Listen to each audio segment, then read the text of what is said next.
ಸದಾಶಿವಸಮಾರಂಭಾಂ ಶಂಕರಾಚಾರ್ಯಮಧ್ಯಮಾಂ ಅಸ್ಮದಾಚಾರ್ಯಪರ್ಯಂತಾಂ ವಂದೇ ಗುರುಪರಂಪರಾಂ ಶ್ರುತಿಸ್ಮೃತಿಪುರಾಣಾನಾಂ ಆಲಯಂ ಕರುಣಾಲಯಂ ನಮಾಮಿ ಭಗವತ್ಪಾದಶಂಕರಂ ಲೋಕಶಂಕರಂ ಶಂಕರಂ ಶಂಕರಾಚಾರ್ಯಂ ಕೇಶವಂ ಬಾದರಾಯಣಂ ಸೂತ್ರಭಾಷ್ಯಕೃತೌ ವಂದೇ ಭಗವಂತೌ ಪುನಃ ಪುನಃ ಈಶ್ವರೋ ಗುರುರಾತ್ಮೇತಿ ಮೂರ್ತಿಭೇದ ವಿಭಾಗಿನೇ ವ್ಯೋಮವದ್ವ್ಯಾಪ್ತದೇಹಾಯ ದಕ್ಷಿಣಾಮೂರ್ತಯೇ ನಮಃ. ದಕ್ಷಿಣಾಮೂರ್ತಯೇ ನಮಃ.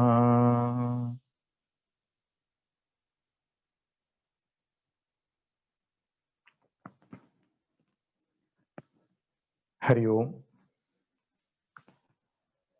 ಸ್ವಾಧ್ಯಾಯ ಪ್ರವಚನಾಭ್ಯಾಂ ನ ಪ್ರಮದಿತವ್ಯಂ ಎಂಬುದಾಗಿ ಉಪನಿಷತ್ತು ಹೇಳುತ್ತೆ. ಸ್ವಾಧ್ಯಾಯ ಪ್ರವಚನಗಳನ್ನ ನಿಲ್ಲಿಸಬಾರದು ಅಂತ.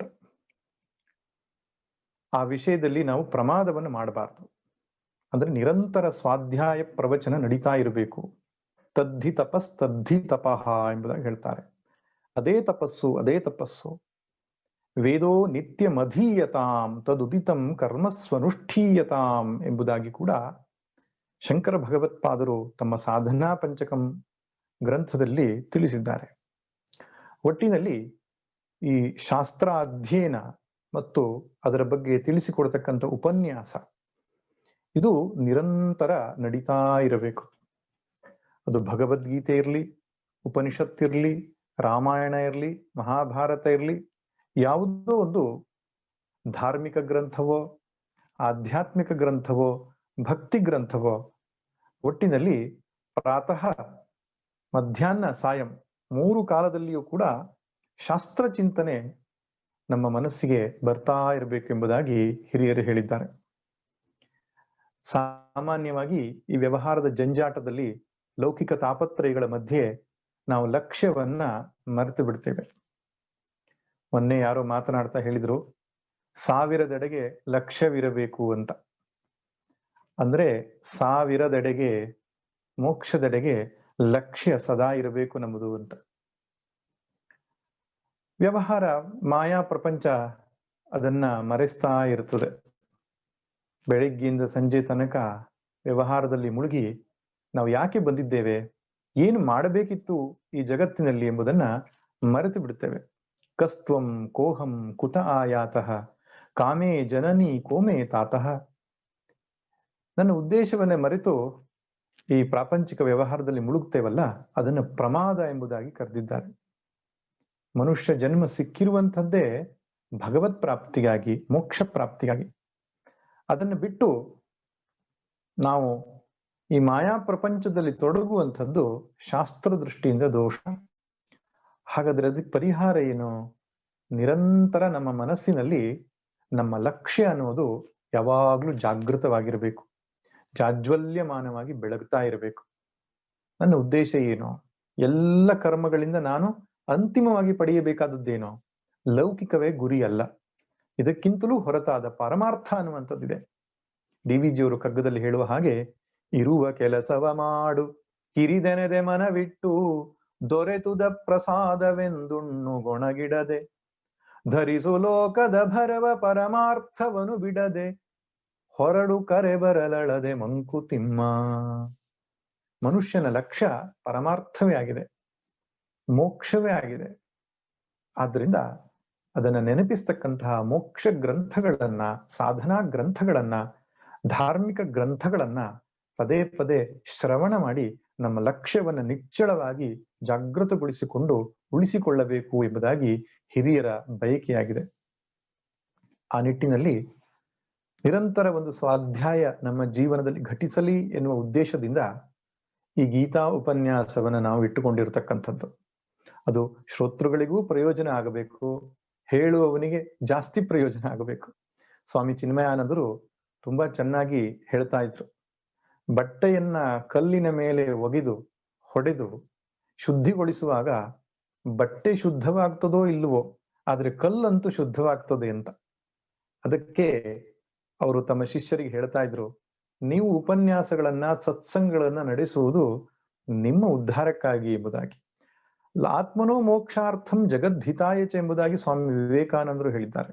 ತಮ್ಮ ಉದ್ಧಾರವನ್ನ ಮಾಡಿಕೊಳ್ಳುವುದರೊಟ್ಟಿಗೆ ಸಮಾಜದ ಬೆಳವಣಿಗೆಯನ್ನು ನಾವು ಮಾಡಬೇಕು ಅಂತ. ಜಗದ ಕಲ್ಯಾಣದೊಳಗೆ ಆತ್ಮ ಕಲ್ಯಾಣವನ್ನು ಮಾಡಿಕೊಳ್ಬೇಕು ಎನ್ನುವುದು DVG ಅವರು ಹೇಳ್ತಾರೆ. ಅಂದ್ರೆ ಎರಡೂ ಉದ್ದೇಶ ಮುಖ್ಯವಾಗ್ತದೆ. ಒಂದು, ಸಾಮಾನ್ಯ ಜನರಿಗೆ ಈ ಗೀತೆಯ ಸಾರವನ್ನ, ಶಾಸ್ತ್ರದ ಸಾರವನ್ನ ತಿಳಿಸಿಕೊಡುತ್ತಾ ನಮ್ಮ ಲಕ್ಷ್ಯವನ್ನ ಸದಾ ಜಾಗೃತವಾಗಿ ಇಟ್ಟುಕೊಳ್ಳುವುದಕ್ಕೆ ಇದೊಂದು ಅನುಷ್ಠಾನವಾಗಿ, ಒಂದು ಸಾಧನೆಯಾಗಿ ತೆಗೆದುಕೊಂಡದ್ದಾಗಿದೆ. ಬೇರೆ ಇನ್ಯಾವ ಉದ್ದೇಶವೂ ಇದರಲ್ಲಿ ಇಲ್ಲ. ಯಥಾಶಕ್ತಿ ಯಥಾಮತಿ ಈಶ್ವರನೇ ತಿಳಿಸಿಕೊಡಬೇಕು, ನಡೆಸಿಕೊಡಬೇಕು, ನಿರ್ವಿಘ್ನವಾಗಿ ಮುಂದುವರಿಸಬೇಕು. ಇದಕ್ಕೆ ಪಾಂಚಜನ್ಯ ಎಂಬ ಹೆಸರನ್ನು ಕೊಟ್ಟಿರುವುದಕ್ಕೆ ಕಾರಣ, ಭಗವಂತ ಶ್ರೀಕೃಷ್ಣ ತನ್ನ ಕೈಯಲ್ಲಿ ಹಿಡಿದಿರತಕ್ಕಂಥ ಶಂಖಕ್ಕೆ ಹೆಸರು ಪಾಂಚಜನ್ಯ ಅಂತ. ಶಂಖನಾದ ಹೇಗೆ ವಾತಾವರಣವನ್ನು ಶುದ್ಧಗೊಳಿಸ್ತದೋ, ಪ್ರಕೃತಿಯನ್ನ ಪವಿತ್ರಗೊಳಿಸ್ತದೋ, ಹಾಗೆ ಈ ಗೀತಾ ಶಂಖನಾದ ಸಮಾಜವನ್ನು ಶುದ್ಧಗೊಳಿಸ್ತದೆ, ನಮ್ಮ ಹೃದಯವನ್ನ ಪವಿತ್ರಗೊಳಿಸ್ತಕ್ಕಂಥದ್ದು ಪಾಂಚಜನ್ಯದ ಹಾಗೆ. ಭಗವದ್ಗೀತೆಯು ಕೂಡ ಶ್ರೀಕೃಷ್ಣನ ವಾಣಿ, ಅದು ಪಾಂಚಜನ್ಯ ನಿನಾದವೇ ಎಂಬ ಅರ್ಥದಲ್ಲಿ ಈ ಕಾರ್ಯಕ್ರಮಕ್ಕೆ ಪಾಂಚಜನ್ಯ ಎಂಬುದನ್ನು ಕೊಟ್ಟಿದ್ದೇವೆ. ನಮ್ಮ ಅಪೇಕ್ಷೆ ಏನು ಅಂದ್ರೆ 18 ಅಧ್ಯಾಯಗಳನ್ನ ಚಿಂತನೆ ಮಾಡೋಣ ಎಂಬುದಾಗಿ ಇಟ್ಟುಕೊಂಡು ಹೊರಟಿದ್ದೇವೆ. ಇನ್ನು ಭಗವಂತನೇ ನಿರ್ವಿಘ್ನವಾಗಿ ಅದನ್ನು ಮುಂದುವರಿಸಿ ಹೋಗಬೇಕು ಅಂತ ನನ್ನ ಪ್ರಾರ್ಥನೆಯೂ ಆಗಿದೆ. ಯಾಕಂದ್ರೆ ಇದು ದೀರ್ಘಕಾಲದ ಒಂದು ಯಾತ್ರೆ. ಪ್ರತಿನಿತ್ಯವೂ ಈ ಉಪನ್ಯಾಸವನ್ನ 6:30ಯಿಂದ 7:30 ತನಕ ಅಥವಾ 6:50 ತನಕ ಮಾಡಿ ಸ್ವಲ್ಪ ಪ್ರಶ್ನೋತ್ತರಕ್ಕೆ ಅವಕಾಶ ಕೊಡುವಂತಹದ್ದು ಏನೋ, ಮತ್ತೆ ಮುಂದಕ್ಕೆ ನಾವು ಚರ್ಚೆ ಮಾಡೋಣ. ಒಟ್ಟಿನಲ್ಲಿ ಪ್ರತಿನಿತ್ಯವೂ ಒಂದು ಅನುಷ್ಠಾನವಾಗಿ, ಒಂದು ಸಾಧನೆಯಾಗಿ ಇದನ್ನು ಇಟ್ಕೊಳ್ಳೋಣ ಅಂತ ಯೋಚನೆ ಮಾಡಿದ್ದೇನೆ. ಇವತ್ತು ಆರಂಭದ ದಿನವಾದದ್ರಿಂದ ಶ್ರೀಮದ್ ಭಗವದ್ಗೀತೆಯ ಒಂದು ಪರಿಚಯ ಮತ್ತು ಧ್ಯಾನ ಶ್ಲೋಕಗಳ ಬಗ್ಗೆ ಕೆಲವು ಚಿಂತನೆಯನ್ನು ಮಾಡೋಣ. ಶ್ರೀಮದ್ ಭಗವದ್ಗೀತೆ ಅತ್ಯಂತ ಶ್ರೇಷ್ಠವಾದ ಗ್ರಂಥ. ಶ್ರೀಮದ್ ಭಗವದ್ಗೀತೆಯ ಬಗ್ಗೆ ಮಹಾಭಾರತದ ಭೀಷ್ಮ ಪರ್ವದಲ್ಲಿ ಒಂದು ಶ್ಲೋಕ ಬರ್ತದೆ. ಗೀತಾ ಸುಗೀತಾ ಕರ್ತವ್ಯ ಕಿಮನ್ಯೈಹಿ ಶಾಸ್ತ್ರ ವಿಸ್ತರೈಹಿ ಯಾ ಸ್ವಯಂ ಪದ್ಮನಾಭಸ್ಯ ಮುಖಪದ್ಮಾತ್ ವಿನಿಸೃತ ಅಂತ. ಅಂದ್ರೆ ಗೀತಾ ಸುಗೀತಾ ಕರ್ತವ್ಯ ಅಂತ. ಭಗವದ್ಗೀತೆಯನ್ನ ಚೆನ್ನಾಗಿ ತಿಳಿದುಕೊಳ್ಳಬೇಕು.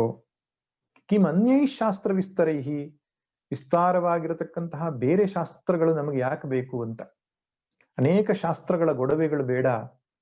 ಭಗವದ್ಗೀತೆಯನ್ನ ತುಂಬಾ ಚೆನ್ನಾಗಿ ಅಧ್ಯಯನ ಮಾಡಿಬಿಡಿ. ಯಾ ಸ್ವಯಂ ಪದ್ಮನಾಭಸ್ಯ ಮುಖಪದ್ಮಾತ್ ವಿನಿಸೃತ, ಸಾಕ್ಷಾತ್ ಪದ್ಮನಾಭನಾದ ಶ್ರೀಮನ್ ನಾರಾಯಣನ ಮುಖಾರವಿಂದದಿಂದ ಬರತಕ್ಕಂತಹ ಭಗವದ್ಗೀತೆ ಅಷ್ಟೇ ಸಾಕು ನಮ್ಮ ಜೀವನಕ್ಕೆ, ಮೋಕ್ಷ ಸಾಧನೆಗೆ ಎಂಬುದಾಗಿ ಮಹಾಭಾರತವೇ ಭಗವದ್ಗೀತೆಯನ್ನ ಹೊಗಳುತ್ತೆ. ಇನ್ನು ಶಂಕರ ಭಗವತ್ಪಾದರು ತಮ್ಮ ಭಜಗೋವಿಂದಂ ಗ್ರಂಥದಲ್ಲಿ ಹೇಳ್ತಾರೆ, ಭಗವದ್ಗೀತಾ ಕಿಂಚಿದ ಧೀತ ಗಂಗಾ ಜಲಲವ ಕಣಿಕಾ ಪೀತ ಸಕೃದಪಿಯೇನ ಮುರಾರಿ ಸಮರ್ಚ ಕ್ರಿಯತೆ ತಸ್ಯ ಯಮೇನ ನ ಚರ್ಚ. ಭಗವದ್ಗೀತೆಯನ್ನ ಸ್ವಲ್ಪವೇ ಓದಿದ್ರು ಸಾಕು, ಯಮ ಅವನ ಹತ್ರ ಚರ್ಚೆ ಮಾಡೋಲ್ಲ ಅಂತ ಹೇಳ್ತಾರೆ. ಯಮ ಚರ್ಚೆ ಮಾಡೋಲ್ಲ ಅಂದ್ರೆ ಏನರ್ಥ? ಅವನಿಗೆ ದುರ್ಗತಿ ಎಂಬುದಿಲ್ಲ, ಸದ್ಗತಿಯೇ ನಿಶ್ಚಿತವಾಗಿ ಅಂತ. ಅಂತಹ ಶ್ರೇಷ್ಠವಾದ ಗ್ರಂಥ ನೋಡಿ. ಹಿಂದೂ ಸನಾತನ ಧರ್ಮೀಯರಿಗೆ ಪ್ರಮಾಣ ಗ್ರಂಥ ಅಥವಾ ಮೂಲ ಗ್ರಂಥ ಯಾವುದು ಅಂದ್ರೆ ವೇದಗಳು. ನಮಗೆ ವೇದವೇ ಮೂಲಭೂತವಾದಂತಹ ಗ್ರಂಥ. ಇನ್ನು ವೇದವನ್ನ ಆಶ್ರಯಿಸಿದಂತಹ ಶ್ರುತಿ, ಸ್ಮೃತಿ ಅಂತ ಕರೀತಾರೆ. ಆ ಸ್ಮೃತಿ ಗ್ರಂಥಗಳು ಕೂಡ ಪ್ರಮಾಣವಾಗಿ ಇರುತ್ತೆ. ಆದ್ರೆ ಮೂಲವಾಗಿ ಪ್ರಮಾಣವಾಗಿರತಕ್ಕಂಥದ್ದು ವೇದಗಳು. ಈ ವೇದ ಅನ್ನುವಂಥದ್ದು ಅಗಾಧವಾದಂತಹ ಒಂದು ಜ್ಞಾನ ಭಂಡಾರ. ವಿದ್ ಜ್ಞಾನೇ ಎಂಬ ಧಾತುವಿನಿಂದ ವೇದ ಎನ್ನುವ ಶಬ್ದ ಹುಟ್ಟಿದೆ. ಅಗಾಧವಾದಂತಹ ಜ್ಞಾನರಾಶಿ.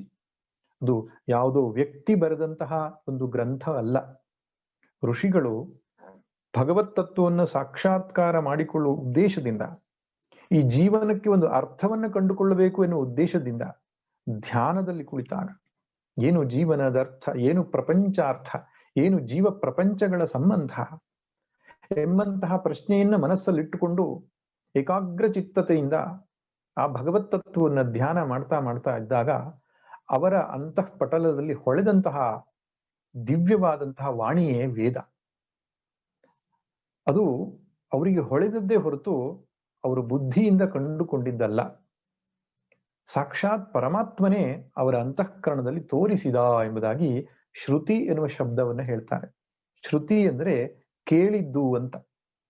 ವೇದಗಳು ಅವರಿಗೆ ಕೇಳಿಸಿದ್ದು ಅಂತ. ಈ ಹೊರ ಕಿವಿಗೆ ಕೇಳಿಸಿದ್ದಲ್ಲ, ಒಳ ಕಿವಿಗೆ ಕೇಳಿಸಿದ್ದು ಅಂತ ಅರ್ಥ.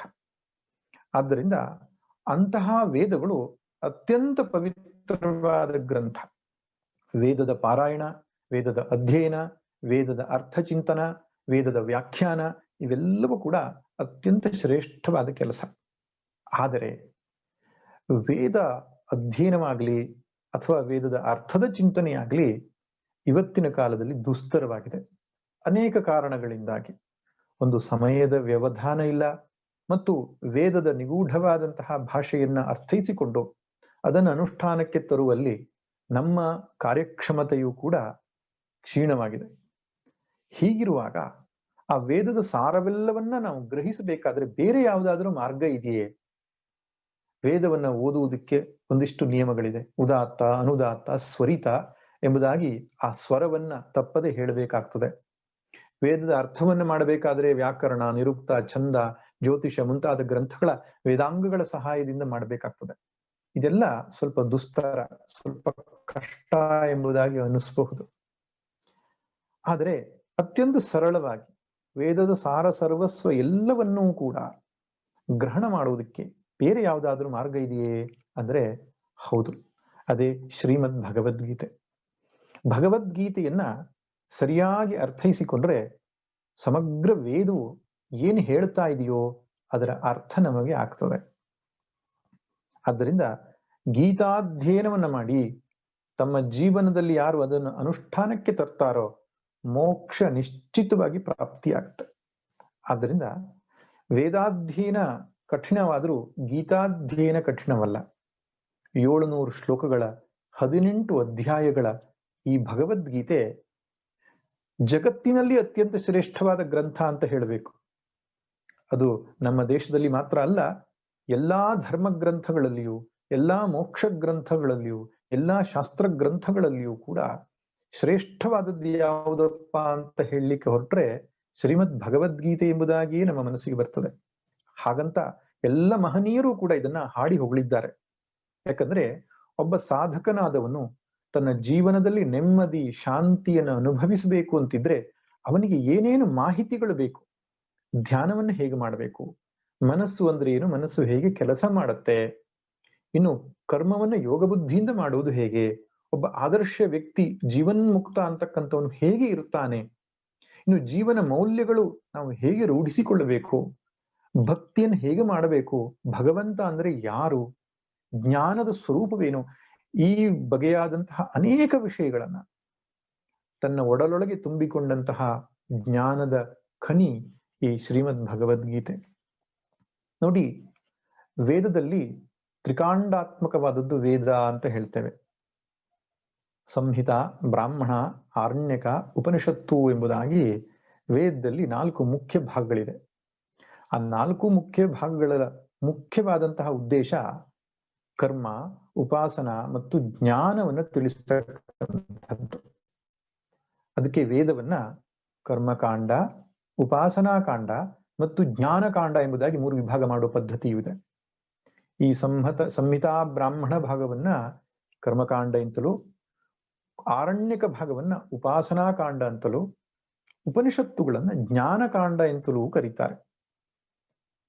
ಸಾಮಾನ್ಯವಾಗಿ ಜನರ ಮನಸ್ಸಲ್ಲಿ ವೇದಗಳು ಅಂದ್ರೆ ಪೂಜಾ ಪುನಸ್ಕಾರಗಳಿಗೆ ಅಥವಾ ಯಜ್ಞಯಾಗಾದಿಗಳಿಗೆ ಬಳಸ್ತಕ್ಕಂತಹ ಮಂತ್ರಗಳಿವೆ. ಅದರಲ್ಲಿ ಆ ಮಂತ್ರವನ್ನು ಹೇಳಿಕೊಂಡು ಪೂಜೆಯನ್ನು ಮಾಡಿದ್ರಾಯ್ತು ಅಂತ ಅಷ್ಟಕ್ಕೆ ಸೀಮಿತ ಮಾಡ್ತಾರೆ. ಅಲ್ಲ, ವೇದ ಅನ್ನುವಂಥದ್ದು ಮನುಷ್ಯ ಹೇಗೆ ಬದುಕಬೇಕು ಎಂಬುದನ್ನು ತಿಳಿಸಿಕೊಡ್ತಕ್ಕಂತಹ ಒಂದು ಗ್ರಂಥ.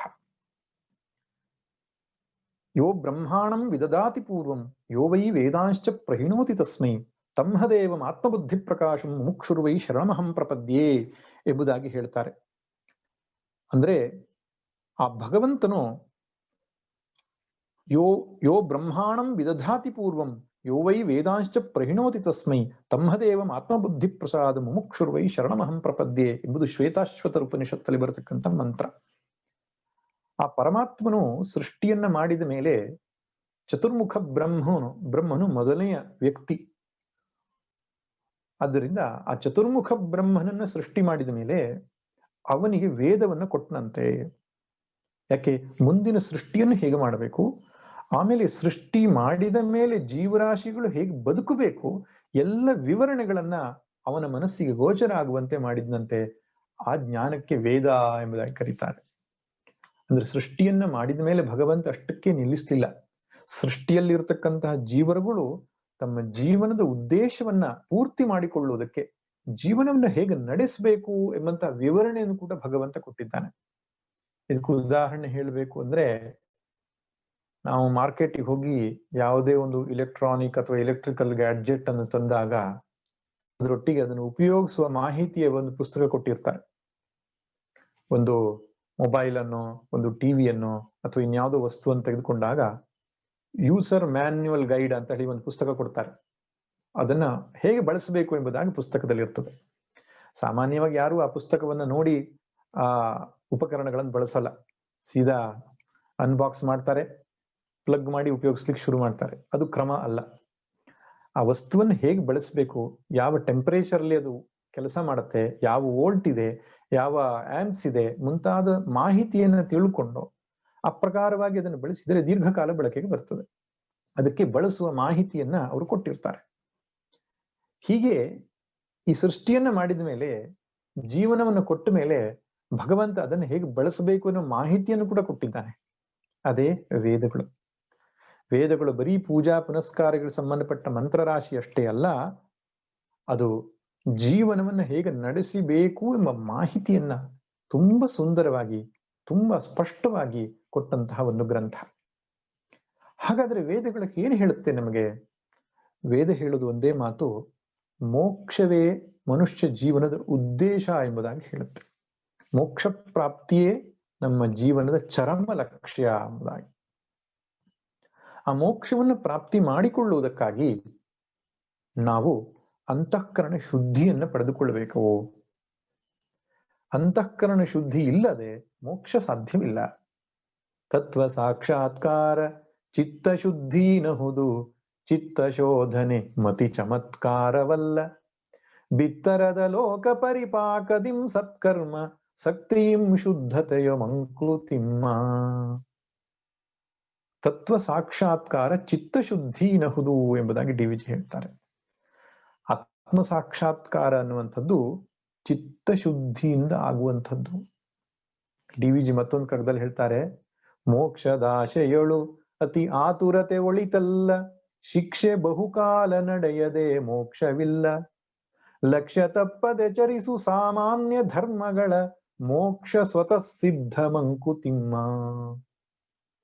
ಮೋಕ್ಷದ ಆಶೆಯಳು ಅತಿ ಆತುರತೆ ಒಳಿತಲ್ಲ, ಶಿಕ್ಷೆ ಬಹುಕಾಲ ನಡೆಯದೆ ಮೋಕ್ಷವಿಲ್ಲ. ಈ ಎಲ್ಲ ಶಬ್ದಗಳ ತಾತ್ಪರ್ಯ ಇಷ್ಟೇ, ಚಿತ್ತ ಶುದ್ಧಿ ಆಗದ ಹೊರತು ಮೋಕ್ಷ ಪ್ರಾಪ್ತಿ ಆಗಲ್ಲ. ಅದಕ್ಕೆ ವೇದಗಳು ಏನ್ ಮಾಡ್ತವೆ, ಈ ಕರ್ಮಕಾಂಡ ಮತ್ತು ಉಪಾಸನಾ ಕಾಂಡ ಅಂದ್ರೆ ಬ್ರಾಹ್ಮಣ ಅರಣ್ಯಕ ಭಾಗಗಳಲ್ಲಿ ಚಿತ್ತ ಶುದ್ಧಿಗೆ ನಮಗೆ ಮಾರ್ಗವನ್ನು ಕೊಡುತ್ತೆ.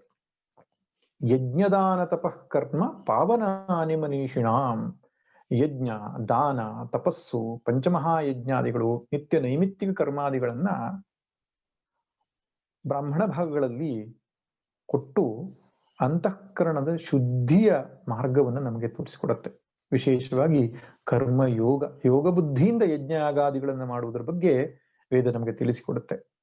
ಹಾಗೆ ಗೃಹಸ್ಥಾಶ್ರಮದಲ್ಲಿ ಇದ್ದುಕೊಂಡು ಯೋಗ ಬುದ್ಧಿಯಿಂದ ಯಜ್ಞಯಾಗಾದಿಗಳನ್ನು ಮಾಡುತ್ತಾ ಅಂತಃಕರಣವನ್ನ, ಮಲದೋಷವನ್ನ ನಿವೃತ್ತಿ ಮಾಡಿಕೊಂಡು ನಂತರ ವಾನಪ್ರಸ್ಥಾಶ್ರಮಕ್ಕೆ ಹೋಗಬೇಕು. ವಾನಪ್ರಸ್ಥದಲ್ಲಿದ್ದುಕೊಂಡು ಆರಣ್ಯಕ ಗ್ರಂಥ ಭಾಗಗಳನ್ನ ಹೇಳಿರತಕ್ಕಂತಹ ಉಪಾಸನೆಗಳನ್ನ ಮಾಡಬೇಕು. ಉಪಾಸನೆ ಅಂದ್ರೆ ಮೆಡಿಟೇಷನ್. ಭಗವಂತನನ್ನ ಧ್ಯಾನ ಮಾಡುವುದು ಹೇಗೆ ಎಂಬುದಾಗಿ ಆರಣ್ಯಕ ಭಾಗದಲ್ಲಿ ವಿಸ್ತಾರವಾಗಿ ವರ್ಣನೆ ಬರುತ್ತೆ. ಇವತ್ತಿನ ವೇದಾಧ್ಯಯನ ಕೇವಲ ಕಾಲೋಚಿತ ಪ್ರಯೋಗಕ್ಕಷ್ಟೇ ಕೆಲವರು ಸೀಮಿತ ಮಾಡಿಕೊಂಡಿದ್ದಾರೆ. ಇನ್ನು ಸಂಪೂರ್ಣ ವೇದಾಧ್ಯಯನ ಮಾಡಿದ್ರೂ ಅರ್ಥಚಿಂತನೆ ಕಡೆಗೆ ಲಕ್ಷ್ಯ ಕೊಟ್ಟವರು ಕಡಿಮೆ. ಹಗತ್ತ ಇದ್ದಾರೆ, ಅರ್ಥವನ್ನೂ ಕೂಡ ಚೆನ್ನಾಗಿ ತಿಳಿದು ವ್ಯಾಖ್ಯಾನ ಮಾಡಬಲ್ಲಂತಹ ಮಹನೀಯರು ನಮ್ಮಲ್ಲಿದ್ದಾರೆ. ಆರಣ್ಯಕ ಭಾಗಗಳಲ್ಲಿರ್ತಕ್ಕಂಥ ಉಪಾಸನೆಗಳನ್ನ ತಿಳಿದು ಅರಣ್ಯದಲ್ಲಿಯೇ ಉಳಿದುಕೊಂಡು ಭಗವದ್ ಉಪಾಸನೆಯನ್ನು ಮಾಡಬೇಕು ಎಂಬುದಾಗಿ ವೇದ ಹೇಳುತ್ತೆ. ಉಪಾಸನೆಯ ಫಲ ಏನಪ್ಪಾ ಅಂದ್ರೆ ಚಿತ್ತ ನೈಶ್ಚಲ್ಯತೆ. ಕರ್ಮಯೋಗದ ಫಲ ಮಲನಿವೃತ್ತಿಯಾದರೆ ಉಪಾಸನೆಯ ಫಲ ಚಿತ್ತ ನೈಶ್ಚಲ್ಯತೆಯ ಪ್ರಾಪ್ತಿ. ಚಾಂಚಲ್ಯವಾಗಿರತಕ್ಕಂತಹ ಮನಸ್ಸನ್ನ ನೈಶ್ಚಲ್ಯ ಮಾಡತಕ್ಕಂಥದ್ದು, ನಿಶ್ಚಲ ಮಾಡತಕ್ಕಂಥದ್ದೇ ಉಪಾಸನೆ, ಮೆಡಿಟೇಷನ್ ಎಂಬುದಾಗಿ ಹೇಳ್ತಾರೆ. ಹೀಗೆ ಕರ್ಮಕಾಂಡ ಮತ್ತು ಉಪಾಸನಾ ಕಾಂಡದಿಂದ ಮಲದೋಷ ಮತ್ತು ವಿಕ್ಷೇಪ ದೋಷವನ್ನು ನಿವೃತ್ತಿ ಮಾಡಿಕೊಂಡ ಮೇಲೆ ಅವನ ಅಂತಃಕರಣ ಸತ್ವವಾಯಿತು, ಸತ್ವಪ್ರಧಾನವಾಯಿತು ಅಂತ ವೇದ ಏನು ಮಾಡುತ್ತೆ, ಉಪನಿಷತ್ತನ್ನ ಕೊಡುತ್ತೆ ನಮಗೆ. ಆ ಉಪನಿಷತ್ತುಗಳಲ್ಲಿ ಆ ಭಗವಂತನ ಸ್ವರೂಪ, ಜೀವ ಸ್ವರೂಪ, ಬಂಧನದ ಸ್ವರೂಪ, ಮೋಕ್ಷದ ಸ್ವರೂಪ ಮುಂತಾದವುಗಳ ಚಿಂತನೆ, ಚರ್ಚೆ ಸಾಕಷ್ಟು ನಡೆದಿದೆ. ಆದ್ರಿಂದ ಅಂತಃಕರಣ ಶುದ್ಧಿ ಮಾಡಿಕೊಂಡು ತದನಂತರ ಮೋಕ್ಷಕ್ಕೆ ಜ್ಞಾನ ಸಾಧನೆಯನ್ನ ಮಾಡಬೇಕು ಎಂಬುದಾಗಿ ವೇದಗಳಲ್ಲಿ ಕರ್ಮಕಾಂಡ, ಉಪಾಸನಾ ಕಾಂಡ ಮತ್ತು ಜ್ಞಾನಕಾಂಡ ಎಂಬ ಕಾಂಡತ್ರಯ ರೂಪದ್ದಾಗಿದೆ. ಇದನ್ನು ನಾನು ಯಾಕೆ ಹೇಳಿದೆ ಅಂದ್ರೆ, ಶ್ರೀಮದ್ ಭಗವದ್ಗೀತೆಯೂ ಹಾಗೆಯೇ ಕಾಂಡತ್ರಯ ಸ್ವರೂಪದ್ದಾಗಿದೆ. ಯಾರಿಗೆ ವೇದಾಧ್ಯಯನ ಮಾಡುವ ಸೌಲಭ್ಯವಿಲ್ಲವೋ ಅವರು ಬೇಸರ ಪಟ್ಟುಕೊಳ್ಳುವ ಯಾವ ಅವಶ್ಯಕತೆಯೂ ಇಲ್ಲ. ಭಗವದ್ಗೀತೆಯನ್ನು ಚೆನ್ನಾಗಿ ಅಧ್ಯಯನ ಮಾಡಿ ಅದರ ಸಾರ ಸರ್ವಸ್ವವನ್ನು ತಿಳಿದುಕೊಳ್ಳಿ. ಅಷ್ಟೇ ವೇದಗಳು ಹೇಳತಕ್ಕಂತಹ ಮಾರ್ಗದರ್ಶನ ಅಥವಾ ವೇದದ ಸಾರ ಇಷ್ಟೇ ಎಂಬುದಾಗಿ ನೀವು ನಿಶ್ಚಯವಾಗಿ ತೀರ್ಮಾನ ಮಾಡಬಹುದಾಗಿದೆ. ಅದಕ್ಕೆ ಭಗವದ್ಗೀತೆಯೂ ಕೂಡ ಕಾಂಡತ್ರಯ ಸ್ವರೂಪದ್ದು. ಕರ್ಮಯೋಗ, ಭಕ್ತಿಯೋಗ ಮತ್ತು ಜ್ಞಾನ ಯೋಗ ಎಂಬುದಾಗಿ 3 ಯೋಗಗಳನ್ನ ಒಳಗೊಂಡಿದೆ ಭಗವದ್ಗೀತೆ. ಈ 18 ಅಧ್ಯಾಯವನ್ನ 3 ಭಾಗವಾಗಿ ಪ್ರಾಚೀನರು ಮಾಡಿದ್ದಾರೆ. ಪ್ರಥಮ ಷಟ್ಕ, ಮಧ್ಯಮ ಷಟ್ಕ ಮತ್ತು ಚರಮ ಷಟ್ಕ ಅಂತಕ್ಕಂತಹ 3 ಭಾಗವನ್ನು ಮಾಡಿದ್ದಾರೆ. ಮೊದಲನೇ ಅಧ್ಯಾಯದಿಂದ ಆರಂಭ ಮಾಡಿ 6ನೇ ಅಧ್ಯಾಯದ ತನಕ ಪ್ರಥಮ ಷಟ್ಕ ಅಂತ ಹೇಳ್ತಾರೆ. ಷಟ್ಕ ಅಂದ್ರೆ 6 ಅಧ್ಯಾಯಗಳ ಒಂದು ಗುಚ್ಛ, ಒಂದು ಗುಂಪು. 5 ಅಧ್ಯಾಯಗಳ ಒಂದು ಗುಂಪಿದ್ರೆ ಪಂಚಕ ಅಂತ ಹೇಳ್ತಾರೆ. ಹೀಗೆ 6 ಅಧ್ಯಾಯಗಳ ಗುಂಪಿರೋದ್ರಿಂದ ಷಟ್ಕ ಅಂತ ಹೇಳ್ತಾರೆ. ನಿಮಗೆ ಶ್ಲೋಕಗಳಲ್ಲಿ ಅಷ್ಟಕ ಮುಂತಾದಂತಹ ಶ್ಲೋಕಗಳ ಹೇಳಿರುವಂತದ್ದು ನೆನಪಿಗೆ ಬರಬಹುದು. ಈ ಷಟ್ಕ ಅಂದ್ರೆ 6ರ ಗುಂಪು. ಮೊದಲನೇ ಅಧ್ಯಾಯದಿಂದ 6ನೇ ಅಧ್ಯಾಯದ ತನಕ ಪ್ರಥಮ ಷಟ್ಕ ಅಂತ ಕರೀತಾರೆ. 7ನೇ ಅಧ್ಯಾಯದಿಂದ 12ನೇ ಅಧ್ಯಾಯದ ತನಕ ಮಧ್ಯಮ ಷಟ್ಕ ಅಂತ ಕರೀತಾರೆ. 13ನೇ ಅಧ್ಯಾಯದಿಂದ 18ನೇ ಅಧ್ಯಾಯದ ತನಕ ಚರಮ ಷಟ್ಕ ಅಂತ ಕರೀತಾರೆ. ಈ 3 ಷಟ್ಕಗಳಲ್ಲಿ ವೇದದಲ್ಲಿ ಯಾವ 3 ವಿಷಯ ಪ್ರಸ್ತಾಪಿಸಲ್ಪಟ್ಟಿದೆಯೋ ಅದೇ 3 ವಿಷಯವನ್ನ 3 ಷಟ್ಕದಲ್ಲಿ ಭಗವಂತ ಚರ್ಚೆ ಮಾಡಿದ್ದಾನೆ. ಮೊದಲನೇ ಅಧ್ಯಾಯದಿಂದ 6ನೇ ಅಧ್ಯಾಯ ತನಕ ಇರತಕ್ಕಂತಹ ಪ್ರಥಮ ಷಟ್ಕದಲ್ಲಿ ಕರ್ಮ ಯೋಗದ ಕುರಿತಾಗಿ ಭಗವಂತ ಚರ್ಚೆ ಮಾಡ್ತಾನೆ. ಮಧ್ಯಮ ಷಟ್ಕದಲ್ಲಿ ಉಪಾಸನಾ ಯೋಗದ ಕುರಿತಾಗಿ ಚರ್ಚೆ ಮಾಡ್ತಾನೆ. ಚರಮ ಷಟ್ಕದಲ್ಲಿ ಜ್ಞಾನ ಯೋಗದ ಕುರಿತಾಗಿ ಚರ್ಚೆ ಮಾಡ್ತಾನೆ. ಆದ್ದರಿಂದ ಕರ್ಮಯೋಗ, ಉಪಾಸನಾ ಯೋಗ ಮತ್ತು ಜ್ಞಾನ ಯೋಗ ಎಂಬಂತಹ 3 ಯೋಗಗಳು ವೇದದಲ್ಲಿ ಹೇಳಿದ ಹಾಗೆ ಭಗವದ್ಗೀತೆಯಲ್ಲೂ ಹೇಳಿರೋದ್ರಿಂದ ಗೀತೆಯನ್ನ ಚೆನ್ನಾಗಿ ಅಧ್ಯಯನ ಮಾಡಿದ್ರೆ ಸಾಕುವಂತ ಮಹಾಭಾರತ ಏನಿದೆ, ಗೀತಾ ಸುಗೀತಾ ಕರ್ತವ್ಯ ಕಿಮನ್ಯೈ ಶಾಸ್ತ್ರ ವಿಸ್ತರೈಹಿ ಅಂತಕ್ಕಂಥ ಮಾತು ತುಂಬಾ ಸರಿಯಾದದ್ದಾಗಿದೆ. ಇನ್ನು ಮನುಷ್ಯನ ಚಿಂತನೆ ಅನ್ನುವಂಥದ್ದು ಸರಿಯಾಗಬೇಕು. ನಾವು ಸಾಧನೆಯನ್ನ ಮಾಡ್ಲಿಕ್ಕೆ ಹೊರಡ್ತೇವೆ. ಎಷ್ಟೋ ಜನ ಈ ಅಧ್ಯಯನಾದಿಗಳು ಯಾಕೆ ಬೇಕು, ಸಾಧನೆಯನ್ನು ನೇರವಾಗಿ ಮಾಡ್ಬಿಡೋಣ, ಜಪವನ್ನು, ತೀರ್ಥಕ್ಷೇತ್ರ ಯಾತ್ರೆಯನ್ನು, ಇನ್ಯಾವುದೋ ಸಾಧನೆಯನ್ನ ನಾವು ಆರಂಭ ಮಾಡೋಣ, ಅಧ್ಯಯನಾದಿಗಳು ಬೇಕಾಗಿಲ್ಲ ಅಂತ ಭ್ರಮಿಸಿಕೊಳ್ತಾರೆ. ಇದು ತುಂಬಾ ತಪ್ಪು. ಯಾಕೆಂದ್ರೆ ವಿಚಾರ ಸ್ಪಷ್ಟ ಇದ್ದರೆ ಅದು ಆಚಾರದಲ್ಲಿ ಪ್ರತಿಧ್ವನಿಸುತ್ತೆ. ಆಚಾರ ಮತ್ತು ವಿಚಾರ ಅನ್ನುವಂಥದ್ದು ಒಂದು ಪಕ್ಷಿಯ 2 ರೆಕ್ಕೆ ಇದ್ದ ಹಾಗೆ ಒಬ್ಬ ಸಾಧಕನಿಗೆ ಸ್ಪಷ್ಟವಾದಂತಹ ಗುರಿಯ ಬಗ್ಗೆ, ಸಾಧನೆಯ ಬಗ್ಗೆ ತಿಳಿವಳಿಕೆ ಬೇಕಾಗ್ತದೆ. ಆದ್ದರಿಂದ ಜ್ಞಾನವಿಲ್ಲದಂತಹ ಸಾಧನೆ ತಪ್ಪು ದಾರಿ ಕರ್ಕೊಂಡು ಹೋಗೋ ಸಾಧ್ಯತೆ ಇರ್ತದೆ. ಅಂದ್ರೆ ವಿಚಾರವಿಲ್ಲದ ಆಚಾರ ನಮ್ಮನ್ನ ಮೂಢನಂಬಿಕೆ ಕಡೆ ಕರ್ಕೊಂಡು ಹೋಗುವ ಸಾಧ್ಯತೆಗಳಿರ್ತದೆ. ಇನ್ನು ಆಚರಣೆ ಇಲ್ಲದ ಬರೀ ವಿಚಾರ ಯಾವ ಪ್ರಯೋಜನಕ್ಕೂ ಬರುವುದಿಲ್ಲ. ಆದ್ರಿಂದ ಸಾಧನೆ ಅಂದ್ರೆ ಏನು, ಮೋಕ್ಷವಂದ್ರೆ ಏನು, ಮನುಷ್ಯ ಯಾವ ರೀತಿಯಾಗಿ ಸಾಧನೆಯನ್ನು ಮಾಡಬೇಕು ಎಂಬಂತಹ ವಿಚಾರವನ್ನ ನಾವು ಸ್ಪಷ್ಟವಾಗಿ ತಿಳಿದುಕೊಳ್ಳಬೇಕು.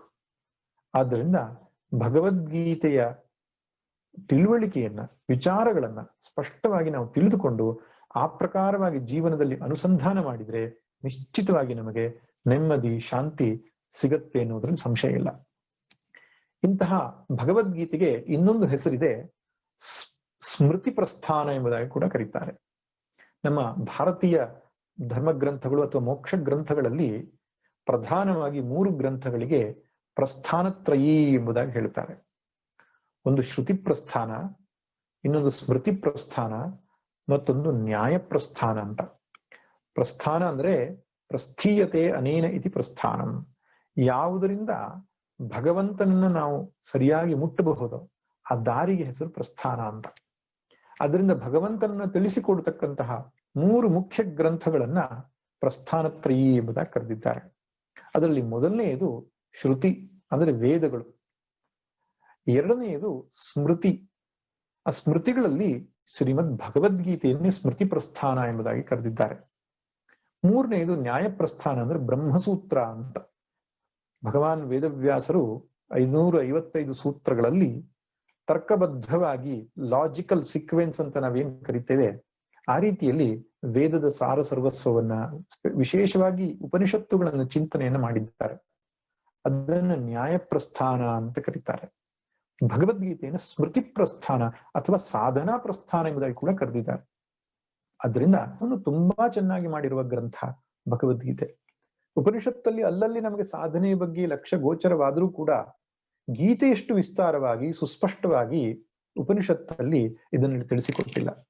ಆದ್ರಿಂದ ಒಬ್ಬ ಸಾಧಕನು ಚಿತ್ತಶುದ್ಧಿಯನ್ನ ಹೇಗೆ ಮಾಡಬೇಕು, ಕರ್ಮ ಯೋಗಕ್ಕೆ ಮೀಸಲಾಗಿಟ್ಟಂತಹ 3-4 ಅಧ್ಯಾಯಗಳಿದೆ.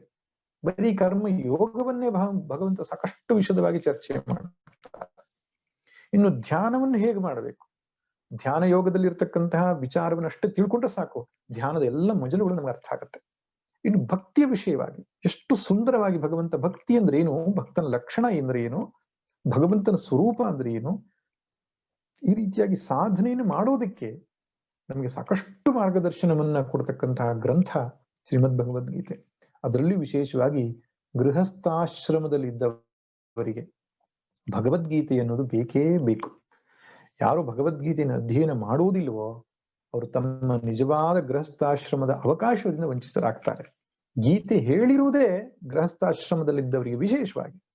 ಸನ್ಯಾಸಿಗಳಿಗೂ ಕೂಡ ಮಾರ್ಗದರ್ಶನ ಮಾಡಿದ್ರೂ ಕೂಡ ಅರ್ಜುನನು ಗೃಹಸ್ಥಾಶ್ರಮದಲ್ಲಿದ್ದವನು, ಕರ್ಮದಲ್ಲಿದ್ದವನು. ಆ ಕರ್ಮಿಯನ್ನ ಮನಸ್ಸಲ್ಲಿಟ್ಟುಕೊಂಡು ಭಗವಂತ ಉಪದೇಶವನ್ನು ಮಾಡ್ತಾನೆ. 7-11 ಅಕ್ಷೋಹಿಣಿ ಸೈನ್ಯಗಳ ಮಧ್ಯೆ ದುಃಖತಪ್ತನಾಗಿ ಅವನು ಏನು ಮಾಡಬೇಕನ್ನುವುದೇ ದಿಕ್ಕು ತೋಚದೆ ಅರ್ಜುನ ಕುಸಿದು ಕುಳಿತಾಗ ಭಗವಂತ ಕೊಟ್ಟಂತ ಉಪದೇಶ ಅಲ್ವೇ ಇದು ಒಬ್ಬ ಗೃಹಸ್ಥನ ಲಕ್ಷಣ.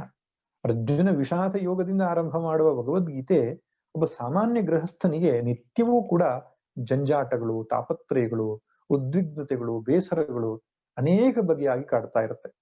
ಅದರ ಮಧ್ಯದಲ್ಲಿಯೂ ತಾನು ಅಧ್ಯಾತ್ಮ ಸಾಧನೆಯನ್ನು ಮಾಡುವುದು ಹೇಗೆ ಎಂಬುದು ಬೇಕಾಗಿರುತ್ತೆ ಅವನಿಗೆ. ಆ ಕಾರಣದಿಂದ ಗೃಹಸ್ಥಾಶ್ರಮವನ್ನು ಲಕ್ಷ್ಯದಲ್ಲಿಟ್ಟುಕೊಂಡು ಕರ್ಮಯೋಗ ಪ್ರಧಾನವಾದಂತಹ ಚಿಂತನೆಯನ್ನು ಕೊಡ್ತಾ ಭಗವದ್ಗೀತೆ ಸಾಧನಾ ಪ್ರಸ್ಥಾನ ಎಂಬಂತಹ ಅಗ್ಗಳಿಕೆಗೆ ಪ್ರಾಪ್ತವಾಗಿದೆ. ಅದಕ್ಕೆ ಎಷ್ಟೋ ಸಲ ಭ್ರಮೆಯಾಗುವುದುಂಟು. ಭಗವದ್ಗೀತೆ ಕರ್ಮಯೋಗದ ಬಗ್ಗೆ ಜಾಸ್ತಿ ಹೇಳೋದ್ರಿಂದ ಭಗವದ್ಗೀತೆಯ ಸಾರ ಕರ್ಮಯೋಗವೇ ಆಗಿದೆ ಎಂಬುದಾಗಿ ತೇಲಕರಂಥವ್ರು ಹೇಳಿರುವಂಥದ್ದು ಕಾಣುತ್ತದೆ. ಒಮ್ಮೊಮ್ಮೆ ಭಕ್ತಿ ಯೋಗದ ಬಗ್ಗೆ ವಿಶದವಾದಂತಹ ವಿವರಣೆ ಸಿಗೋದ್ರಿಂದ ಭಕ್ತಿಯೇ ಭಗವದ್ಗೀತೆಯ ಸಾರ ಎಂಬುದಾಗಿ ಕೆಲವರು ಹೇಳೋದುಂಟು. ಹಾಗಲ್ಲ, ಭಗವದ್ಗೀತೆಯು ಜ್ಞಾನದಿಂದಲೇ ಮೋಕ್ಷ ಎಂಬುದಾಗಿ ಹೇಳುತ್ತೆ. ಆದರೆ ಸಾಧನೆಯನ್ನ ಮಾಡುವುದು, ಚಿತ್ತಶುದ್ಧಿಯನ್ನ ಪ್ರಾಪ್ತಿ ಮಾಡಿಕೊಳ್ಳುವುದರ ಬಗ್ಗೆ ಹೆಚ್ಚು ಒತ್ತು ಕೊಡೋದ್ರಿಂದ ನಮಗೆ ಅದು ಹೆಚ್ಚು ಪ್ರಯೋಜನವನ್ನು ಕೊಡತಕ್ಕಂಥ ಗ್ರಂಥವಾಗಿದೆ. ಒಟ್ಟಿನಲ್ಲಿ ತಿಲಕರಂಥವ್ರು, ಮಹಾತ್ಮ ಗಾಂಧಿ ಅಂತವರು, ವಿನೋಬಾ ಭಾವೆ ಅಂತವರು, ಅರವಿಂದರಂಥವರು, ರಾಮಕೃಷ್ಣ ಪರಮಹಂಸರು, ಸ್ವಾಮಿ ವಿವೇಕಾನಂದರು, ಪೂಜ್ಯ ಸ್ವಾಮಿ ಚಿನ್ಮಯಾನಂದರು, ಈ ಎಲ್ಲ ಮಹನೀಯರು ಕೂಡ ಗೀತೆಯ ಬಗ್ಗೆ ವ್ಯಾಖ್ಯಾನವನ್ನು ಬರೆದವರೇ, ಗೀತೆಯ ಬಗ್ಗೆ ಉಪನ್ಯಾಸಗಳನ್ನು ಮಾಡಿದವರೇ, ಗೀತೆಯ ಸಾರಾಮೃತವನ್ನ ಸ್ವೀಕರಿಸಿದವರೇ. ಅದರಿಂದ ಅಂತಹ ಮಹನೀಯರ ಪಾಲಿಗೆ ಮಾರ್ಗದರ್ಶನವಾದಂತಹ ಗೀತೆ ನಮಗೆ ಮಾರ್ಗದರ್ಶನ ಆಗೋದಿಲ್ವೇ? ನಿಶ್ಚಿತವಾಗಿಯೂ ಗೀತಾಧ್ಯಯನ ನಮ್ಮ ಲಕ್ಷ್ಯವನ್ನ ಸ್ಪಷ್ಟ ಮಾಡುವುದಲ್ಲದೆ ನಮ್ಮ ಜೀವನದಲ್ಲಿ ಒಂದು ದೊಡ್ಡ ಪರಿವರ್ತನೆಯನ್ನು ತರುವುದರಲ್ಲಿ ಎರಡು ಮಾತಿಲ್ಲ. ಈ ಒಂದು ನಿಟ್ಟಿನಲ್ಲಿ ಯಥಾಮತಿ ಯಥಾಶಕ್ತಿ ಪ್ರಯತ್ನವನ್ನು ನಾವು ಮಾಡಲಿಕ್ಕೆ ಹೊರಟಿದ್ದೇವೆ. ಇನ್ನು ಮೊದಲನೇ ಅಧ್ಯಾಯ ಪ್ರಾರಂಭ ಮಾಡುವುದಕ್ಕಿಂತ ಮುಂಚೆ ಗೀತಾ ಧ್ಯಾನ ಶ್ಲೋಕಗಳು ಅಂತ 9 ಶ್ಲೋಕಗಳನ್ನ ಹಿರಿಯರು ಬರೆದಿದ್ದಾರೆ. ಅದು ಮೂಲ ಮಹಾಭಾರತದಲ್ಲಿ ಇಲ್ಲ. ಈ ಮೂಲ ಮಹಾಭಾರತದ ಭಗವದ್ಗೀತೆಯನ್ನು ನೀವು ತೆಗೆದು ನೋಡಿದ್ರೆ ಅಲ್ಲಿ ಅರ್ಜುನ ವಿಷಾದ ಯೋಗ, ಕರ್ಮಯೋಗ, ಜ್ಞಾನ ಯೋಗ ಮುಂತಾದಂತಹ ಹೆಡ್ಡಿಂಗ್ಸ್ ನಾವೇನ್ ಕೊಡ್ತೇವೆ ಯಾವ ತಲೆಬರಹವೂ ಇಲ್ಲ. ಇನ್ನು ಪುಷ್ಪಿಕಾ ವಾಕ್ಯದಲ್ಲಿ ನಾವು ಕೊಡತಕ್ಕಂತಹ ಓಂ ತತ್ಸತ್ ಶ್ರೀಮದ್ ಭಗವದ್ಗೀತಾ ಉಪನಿಷತ್ಸು ಮುಂತಾದ ವಾಕ್ಯಗಳು ಇಲ್ಲ. ಅಲ್ಲಿ ಅಧ್ಯಾಯದಿಂದ ಹೇಳ್ಕೊಂಡು ಹೋಗಿದ್ದಾರೆ. ತದನಂತರ ಪರಂಪರೆಯಲ್ಲಿ ಹಿರಿಯರು ಅದಕ್ಕೆ ಆ ಅಧ್ಯಾಯದ ವಿಷಯವನ್ನ ಮನಸ್ಸಲ್ಲಿಟ್ಕೊಂಡು ಅದಕ್ಕೊಂದು ತಲೆಬರಹ ಕೊಟ್ಟಿದ್ದಾರೆ, ಸಾಂಖ್ಯ ಯೋಗ, ಕರ್ಮಯೋಗ ಮುಂತಾದವು.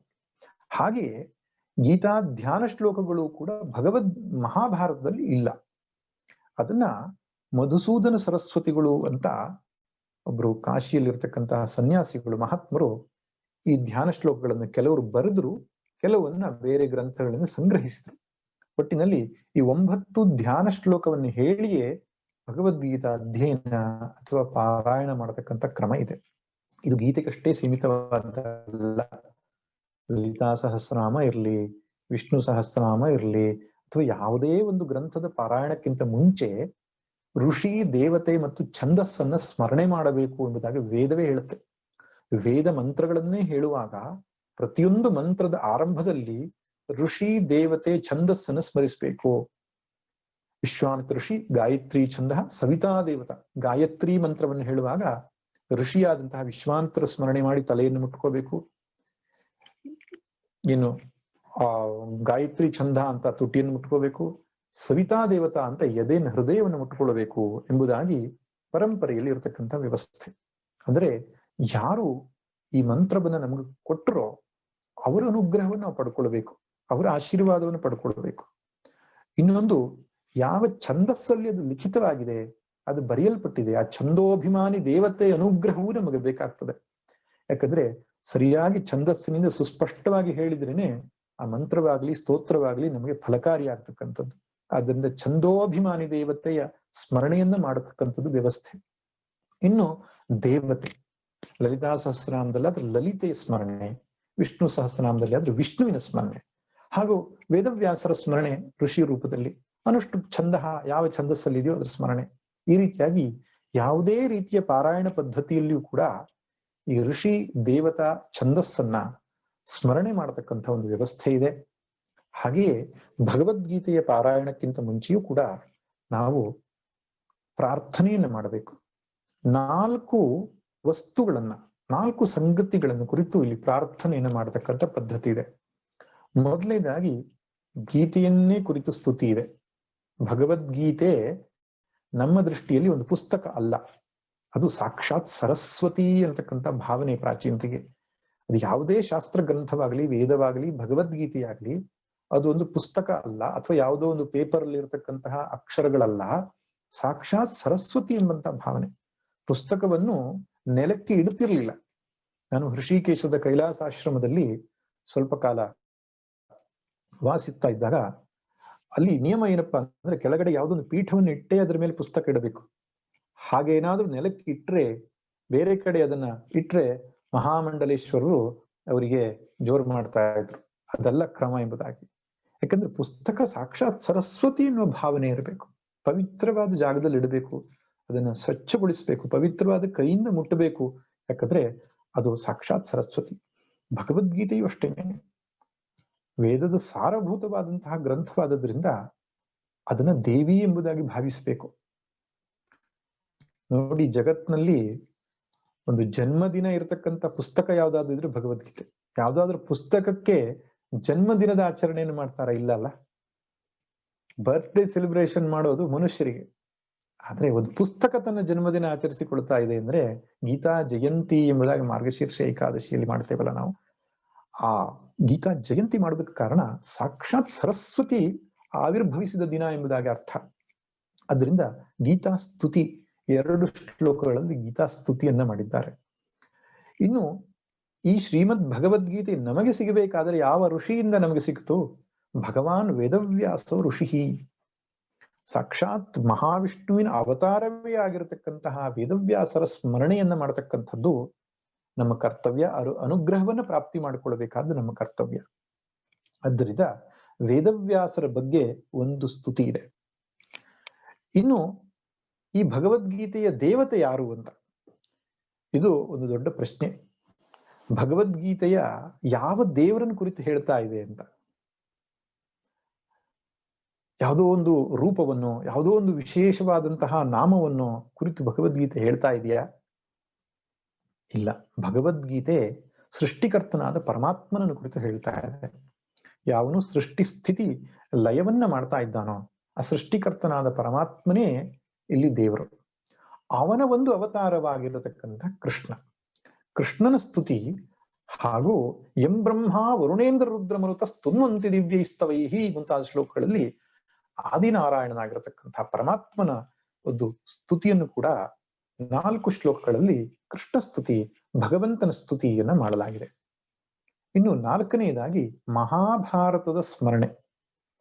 ಮಹಾಭಾರತದ ಮಧ್ಯದಲ್ಲಿ ಶ್ರೀಮದ್ ಭಗವದ್ಗೀತೆ ಬರೋದ್ರಿಂದ ಆ ಮಹಾಭಾರತದ ಸ್ತುತಿಯೂ ಕೂಡ ಸೇರ್ಕೊಂಡಿದೆ. ಒಟ್ಟಿನಲ್ಲಿ 9 ಶ್ಲೋಕಗಳಲ್ಲಿ 4 ಸ್ತುತಿಗಳನ್ನ ನಾವು ಧ್ಯಾನ ಶ್ಲೋಕದಲ್ಲಿ ಪಠಿಸ್ತೇವೆ. ಗೀತಾಧ್ಯಾನ, ಭಗವಾನ್ ವೇದವ್ಯಾಸರ ಧ್ಯಾನ, ಭಗವಾನ್ ಕೃಷ್ಣಮೂರ್ತಿ ಅಥವಾ ನಾರಾಯಣನ ಧ್ಯಾನ ಮತ್ತು ಮಹಾಭಾರತದ ಧ್ಯಾನ. ಈ 4 ಸಂಗತಿಗಳನ್ನ ಧ್ಯಾನ ಮಾಡಿ ಅವರ ಅನುಗ್ರಹವನ್ನು ಪಡೆದುಕೊಂಡು ನಾವು ಮುಂದಿನ ಅಧ್ಯಯನಕ್ಕೆ ತೆರಳಬೇಕು ಅಂತಕ್ಕಂಥದ್ದು ಸಂಪ್ರದಾಯ. ನೋಡಿ, ನಮ್ಮ ಸನಾತನ ವೈದಿಕ ಸಂಪ್ರದಾಯ ಎಷ್ಟು ಚಂದ ಇದೆ ಅಂದ್ರೆ, ಯಾವ ಕೆಲಸ ಮಾಡುವಾಗಲೂ ಕೂಡ ಭಗವಂತನ ಸ್ಮರಣೆ ಮಾಡಬೇಕು ಎಂಬುದೇ ನಮ್ಮ ಪದ್ಧತಿ. ಅದು ಬೆಳಿಗ್ಗೆ ಏಳುವುದರಿಂದ ಆರಂಭ ಮಾಡಿ ಕರಾಗ್ರೇ ವಸತೆ ಲಕ್ಷ್ಮೀ, ಕರ ಮಧ್ಯೆ ಸರಸ್ವತಿ, ಕರಮೂಲೆ ಸ್ಥಿತೆ ಗೌರಿ, ಪ್ರಭಾತೆ ಕರದರ್ಶನಂ. ಅಂದ್ರೆ ನನ್ನ ದಿನ ಭಗವಂತನ ಸ್ಮರಣೆಯಿಂದ ಆರಂಭ ಆಗಬೇಕು ಎಂಬುದಾಗಿ. ಆದ್ರೆ ಇವತ್ತಿನ ದಿನಗಳಲ್ಲಿ ಶ್ಲೋಕ ಬದಲಾವಣೆ ಆಗಿದೆ ಅಂತ ಕೆಲವರು ಹೇಳ್ತಾರೆ. ಕರಾಗ್ರೇ ವಸತೆ ಕಾಫಿ, ಕರ ಮಧ್ಯೆ ನ್ಯೂಸ್ ಪೇಪರ್, ಕರಮೂಲೆ ತುಸ್ಥಿತೆ ಮೊಬೈಲ್, ಪ್ರಭಾತೆ ದೂರದರ್ಶನಂ. ಇದು ಸರಿಯಾದ ಜೀವನ ಶೈಲಿ ಅಲ್ಲ. ಬೆಳಿಗ್ಗೆ ಎದ್ದು ಭಗವಂತನ ಸ್ಮರಣೆಯಿಂದ ಆರಂಭ ಆಗಬೇಕು ನಮ್ಮ ಜೀವನ. ನಾವು ಅಧ್ಯಯನ ಮಾಡ್ತೇವೋ, ಊಟ ಮಾಡ್ತೇವೋ, ಸ್ನಾನ ಮಾಡ್ತೇವೋ, ಅಂಗಡಿಗೆ ಹೋಗಿ ನಾವು ಕೆಲಸ ಕಾರ್ಯಗಳಲ್ಲಿ ತೊಡಗಿಸ್ತೇವೆ, ಏನ್ ಮಾಡುವುದೂ ಕೂಡ ಆರಂಭದಲ್ಲಿ ಭಗವಂತನ ಸ್ಮರಣೆ ಆಗಬೇಕು. ಒಂದು ಮನೆ ಕಟ್ಟುವಾಗ ಮೊದಲು ಭೂಮಿ ಪೂಜೆ ಭಗವಂತನ ಸ್ಮರಣೆಯಿಂದ ಆರಂಭ ಆಗಬೇಕು. ಗೃಹ ಪ್ರವೇಶ ಆಗಬೇಕು, ಮೊದಲು ಮನೆ ದೇವರನ್ನ ಒಳಗಡೆ ತಂದುಕೊಂಡು ಭಗವಂತನ ಸ್ಮರಣೆಯಿಂದ ಆರಂಭ. ಇದು ಹಿಂದೂ ಸನಾತನ ಒಂದು ಧರ್ಮದ ಶ್ರೇಷ್ಠತೆ. ಎಲ್ಲಿಯೂ ಕೂಡ ಭಗವತ್ ಚಿಂತನೆ ಇಲ್ಲದೆ ಜೀವನ ಪರಿಪೂರ್ಣ ಆಗುವುದಿಲ್ಲ ಎಂಬುದಾಗಿ ಹಿರಿಯರ ಒಂದು ಮಾರ್ಗದರ್ಶನ. ಆದ್ದರಿಂದ ಯಾವುದೇ ಗ್ರಂಥವನ್ನು ಬರೆಯುವುದಿರ್ಲಿ, ಗ್ರಂಥದ ಅಧ್ಯಯನ ಇರಲಿ, ಅಥವಾ ಯಾವುದೇ ಒಂದು ಪವಿತ್ರ ಕಾರ್ಯವನ್ನು ಮಾಡುವ ಮೊದಲು ಭಗವಂತನ ಸ್ಮರಣೆಯನ್ನು ಮಾಡಬೇಕು. ಅದರ ಮುಖ್ಯ ಉದ್ದೇಶ ಏನು ಅಂದ್ರೆ ನಿರ್ವಿಘ್ನತಾ ಸಿದ್ಧ್ಯರ್ಥಂ. ಯಾವುದೇ ವಿಘ್ನಗಳಿದ್ರೂ ಕೂಡ ನಿವಾರಣೆ ಮಾಡುವ ಸಾಮರ್ಥ್ಯ ಭಗವಂತನಿಗಿದೆ. ನೀನೊಲಿದರೆ ಕೊರಡು ಕೊನರುಹದಯ್ಯ, ನೀನೊಲಿದರೆ ಬರಡು ಹಯನಹುದಯ್ಯ, ಮೂಕಂ ಕರೋತಿ ವಾಚಾಲಂ ಪಂಗುಂ ಲಂಘಯತೆ ಗಿರಿಂ. ಮೂಕನನ್ನ ಮಾಚಾಳಿಯನ್ನಾಗಿ ಮಾಡಬಲ್ಲ, ಕುಂಟನನ್ನ ಪರ್ವತ ಏರಿಸತಕ್ಕಂಥ ಶಕ್ತಿ ಭಗವಂತನಿಗಿರೋದ್ರಿಂದ ಸಕಲ ವಿಘ್ನಗಳನ್ನೂ ನಿವೃತ್ತಿ ಮಾಡ್ತಾನೆ. ಇನ್ನೊಂದು ಕಾರಣ, ಆ ಕರ್ಮವನ್ನ ಮಾಡತಕ್ಕಂಥ ನನಗೆ ಅದರ ಮೇಲೆ ಅಭಿಮಾನ ಬರುವುದಿಲ್ಲ. ಭಗವಂತನ ಅನುಗ್ರಹದಿಂದ ನಾನು ಮಾಡ್ತಾ ಇದ್ದೇನೆ ಅಂತಕ್ಕಂಥ ಸ್ಮರಣೆ ನಮಗೆ ಆರಂಭದಲ್ಲಿ ಮತ್ತು ಕೊನೆಯಲ್ಲಿ ಮಂಗಲವ ಆಚರಣೆಯನ್ನು ಮಾಡೋದ್ರಿಂದ ನನ್ನ ಅಹಂಕಾರ ಅನ್ನೋದು ಕುಂಠಿತವಾಗ್ತದೆ. ಅದಲ್ಲದೆ ಇನ್ನೊಂದು ಮುಖ್ಯ ವಿಷಯ ಇದೆ, ಶಿಷ್ಟಾಚಾರ ಸಂಪ್ರದಾಯವನ್ನು ರಕ್ಷಣೆ ಮಾಡೋದಕ್ಕೆ. ಒಮ್ಮೊಮ್ಮೆ ಮಹಾತ್ಮರಾದಂತಹ ಭಗವತ್ಪಾದ ಶಂಕರರಂಥವರು ಕೂಡ ಮಂಗಲಾಚರಣೆಯನ್ನು ಮಾಡೋದನ್ನು ನೋಡ್ತೇವೆ. ಅದ್ರ ಉದ್ದೇಶ ಏನು? ಯದ್ಯದಾಚರತಿ ಶ್ರೇಷ್ಠ. ದೊಡ್ಡವ್ರು ಹೇಗೆ ನಡ್ಕೊಳ್ತಾರೆ, ಹಿರಿಯಕ್ಕನ ಚಾಳಿ ಮನೆ ಮಂದಿಗೆಲ್ಲ ಅಂತ ಹೇಳುವ ಹಾಗೆ ದೊಡ್ಡವರನ್ನೇ ಚಿಕ್ಕವರು ಅನುಸರಿಸೋದ್ರಿಂದ ತಮಗೆ ಬೇಕಿಲ್ಲದಿದ್ದರೂ ನಿರಂತರ ಬ್ರಹ್ಮನಿಷ್ಠೆಯ ಸ್ಥಿತಿಯಲ್ಲಿ ನಿಂತ್ಕೊಂಡಿದ್ರೂ ಕೂಡ ಸಾಮಾನ್ಯ ಜನರಿಗೆ ಮಾರ್ಗದರ್ಶನ ಮಾಡುವುದಕ್ಕಾಗಿ ಭಗವತ್ಪಾದರಂತವರು ಮಂಗಲಾಚರಣೆಯನ್ನು ಮಾಡಿದ್ದನ್ನು ನೋಡ್ತೇವೆ. ಒಟ್ಟಿನಲ್ಲಿ ನಿರ್ವಿಘ್ನತಾ ಸಿದ್ಧಿ, ಅಹಂಕಾರ ನಿವೃತ್ತಿ ಮತ್ತು ಶಿಷ್ಟಾಚಾರದ ಸಂಪ್ರದಾಯದ ರಕ್ಷಣೆಗಾಗಿ ಮಂಗಲಾಚರಣೆ ಮಾಡಲಿಕ್ಕೇ ಬೇಕು, ಯಾವುದೇ ಪವಿತ್ರ ಕಾರ್ಯದ ಆರಂಭಕ್ಕೆ ಮೊದಲು. ಅದಕ್ಕೆ ಶ್ರೀಮದ್ ಭಗವದ್ಗೀತೆಯ ಧ್ಯಾನ ಶ್ಲೋಕವನ್ನು ನಾವು ಈಗ ಪಠಿಸೋಣ. ತಮಗೆಲ್ರಿಗೂ ಗೊತ್ತಿರತಕ್ಕಂಥದ್ದೇ ಇದು. ಓಂ ಪಾರ್ಥಾಯ ಪ್ರತಿಬೋಧಿತಾಂ ಭಗವತಾ ನಾರಾಯಣೇನ ಸ್ವಯಂ ವ್ಯಾಸೇನ ಗ್ರಥಿತಾಂ ಪುರಾಣ ಮುನಿನಾ ಮಧ್ಯೆ ಮಹಾಭಾರತಂ ಅದ್ವೈತಾಮೃತವರ್ಷಿಣೀಂ ಭಗವತೀಂ ಅಷ್ಟಾದಶಾಧ್ಯಾಯಿನೀಂ ಅಂಬ ತ್ವಾಮನುಸಂದಧಾಮಿ ಭಗವದ್ಗೀತೆ ಭವದ್ವೇಷಿಣೀ. ಇದು ಭಗವದ್ಗೀತೆ ಎನ್ನುವಂತಹ ಮಾತೆಯನ್ನು ಕುರಿತು ಇರುವ ಸ್ತುತಿ. ಇದಲ್ಲದೆ ಇನ್ನೊಂದು ಶ್ಲೋಕ ಇದೆ. ಸರ್ವೋಪನಿಷದೋ ಗಾವೋ ದೋಗ್ಧಾ ಗೋಪಾಲನಂದನಃ ಪಾರ್ಥೋ ವತ್ಸ ಸುಧೀರ್ ಭೋಕ್ತ ದುಗ್ಧಂ ಗೀತಾಮೃತಂ ಮಹತ್. ಈ ಶ್ಲೋಕವು ಕೂಡ ಭಗವದ್ಗೀತೆಯನ್ನೇ ಸ್ತುತಿಸ್ತಾ ಇರತಕ್ಕಂಥದ್ದು. ಒಟ್ಟಿನಲ್ಲಿ 9 ಶ್ಲೋಕಗಳಲ್ಲಿ 2 ಗೀತಾ ಸ್ತುತಿ ಇದೆ. ಪಾರ್ಥಾಯ ಪ್ರತಿಬೋಧಿತಾಂ ಒಂದು, ಸರ್ವೋಪನಿಷದೋ ಗಾವೋ ಒಂದು. ಇದೆರಡು ಭಗವದ್ಗೀತೆಯನ್ನ ಸ್ತುತಿಸ್ತಕ್ಕಂತಹ ಒಂದು ಪ್ರಾರ್ಥನೆ. ಈ ಶ್ಲೋಕದ ಅರ್ಥವನ್ನ ನಾವು ನೋಡೋಣ ಇವಾಗ.